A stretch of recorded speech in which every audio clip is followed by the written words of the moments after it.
Hey, and welcome back to Working Yard with Will. This is Will. Decided to give you guys a little quick walk on the Japanese garden now that spring is sprung and it's time to, most of my Japanese maples are starting to leaf out.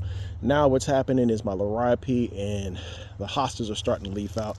So in this area over here that you see covered over with leaves and debris, quite a bit of work that needs to get done.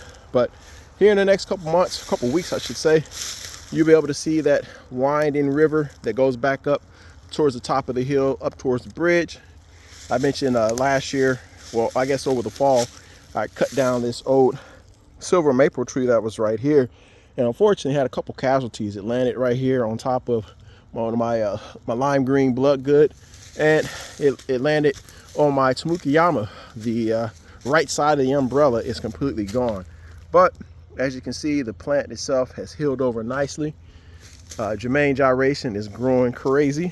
Hostas, like I said, are starting to perk up.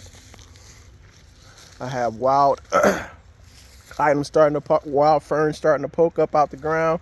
Liriope, as mentioned, starting to poke up. Irish beards are poking up here. This coral bark is actually looking really good.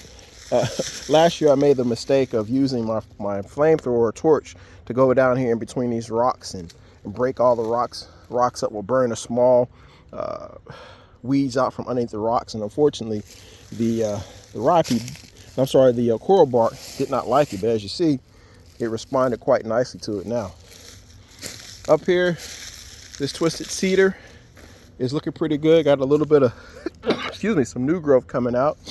And I can tell that we have quite a few deer who are practicing their landscaping skills as well. Chewing off quite a bit of my blooms that are up here on these azaleas. That's all right. You know, I guess they got to eat something eventually. This this orangeola is actually looking quite nice. It's in nice summer form. Leaves haven't quite opened up completely, but it's getting there. And on and on and on and on throughout the garden. I have quite a bit of cleanup to do. Started to rake up some of those leaves down there and around the actual vegetable garden itself. But for the most part, things are starting to look pretty good around the garden. So stay tuned. Working Yard with Will.